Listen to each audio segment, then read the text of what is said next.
Indiscriminate violence aimed at the most vulnerable. Manchester was particularly chilling because children and teenagers were targeted, and like other jihadist attacks in Europe, it exposed once again the major challenges faced by security services trying to preempt radicalisation before it leads to large-scale murder. I spoke to the EU's Security Union Commissioner, Julian King, just before the Manchester attack. He was at the European Business Summit in Brussels to talk about cybersecurity, but we also discussed jihadist terror, radicalisation and the repercussions of Brexit on European security. His words are particularly relevant in light of this latest terrorist attack. I began by asking him what can be realistically done to fight the multifaceted jihadist threat in Europe. It is very difficult. I don't make any bones about that.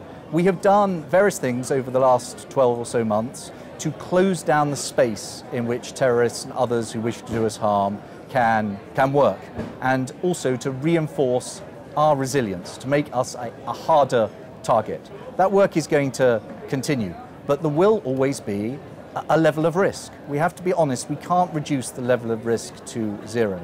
When you're talking about people who become self-radicalized, one of the areas that we have to work on is countering radicalisation, trying to reach people who might be tempted down the course of violence and stop them going down that road. Well, a lot of radicalisation takes place on social media sites. Are you receiving the cooperation you would like from social media sites to work with you in this? We still need more, but we are getting good cooperation across a network now of platforms, more than 50 platforms who are working with us. But the other element not to be forgotten is actually working in our communities. There are people, unfortunately, who are seeking to tempt vulnerable individuals down the route of violence. There we rely upon grassroots, often civil society actors, people who know their community. And we work with them to try and reach vulnerable people, whether they're young people, in or out of education, whether we're reaching people who are involved in petty crime, or sometimes people who have come back out of prison.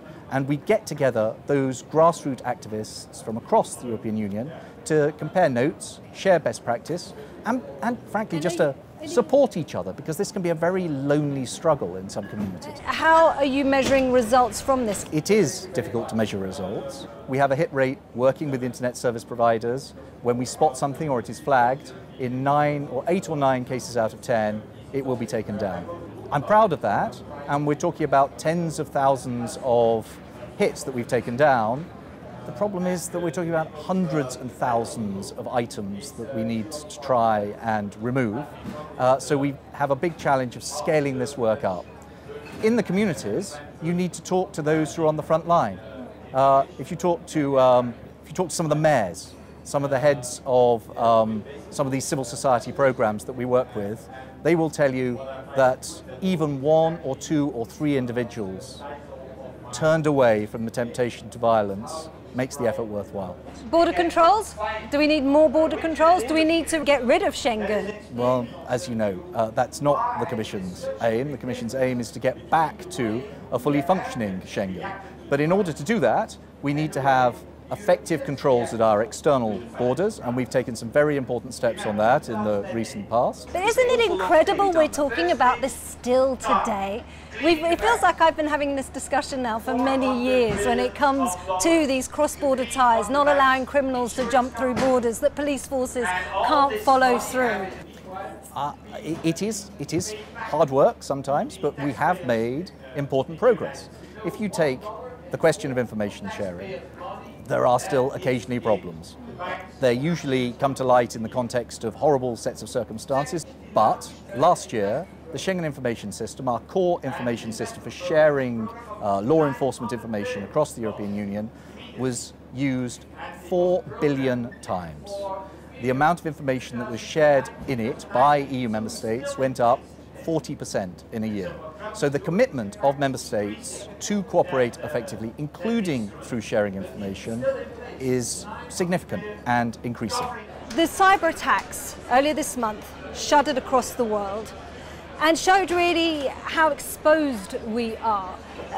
Is it not just a matter of time before this becomes the weapon of choice of terrorists? Well, I hope it's served as a wake-up call But actually, we should have been alert to some of these concerns. Cybercriminality is a booming business. If you survey businesses, we're here at the Business Summit, across the EU, more than half of them say they've suffered some kind of cyber attack. And if you go to France, it's 80%. So businesses have been aware for some time of the need to tackle cybercrime. And what about European Union member states? Because they seem to be quite recalcitrant, let's say, when it comes to sharing intelligence data. That seems to be very much something that they like to keep to themselves. Well, I mean, on some issues that may be true, although I think we're making progress. But on cyber, there is already a very well-developed network across the EU. We have a fantastic network of cooperation that is centered on Europol for fighting cybercrime and cybercriminality, and they're recognized internationally. So in those areas, there already is cooperation, although we need to reinforce it. Okay, well, Britain is one of the greatest contributors to Europol in terms of intelligence sharing. Now, with Brexit, there's a very strong likelihood that, just given the mechanisms of how that's going to work, that information is going to have to be withdrawn.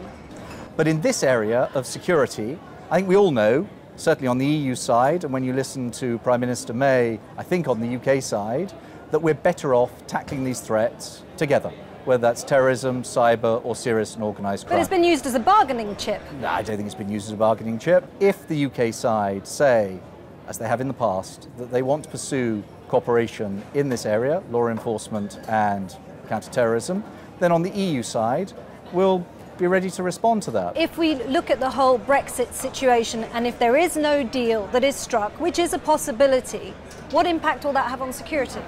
In this area of security, it would be better if we were able to find some way of continuing to work together. And I think that's widely recognised. And we accept that it's also an inevitable part of our lives, as you were saying with terrorism earlier on. Well, at the moment... Factor it in? At the moment, we have to factor it in.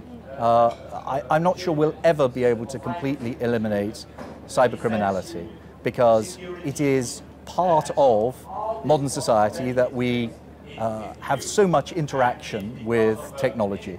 And along with all the benefits that comes from that greater interconnectedness, and there are huge economic and societal benefits, you have to face up to the fact that there is an element of risk, because other people who wish us ill can try and use it against us. Julie King, many thanks for being with me on the program. Thanks a lot.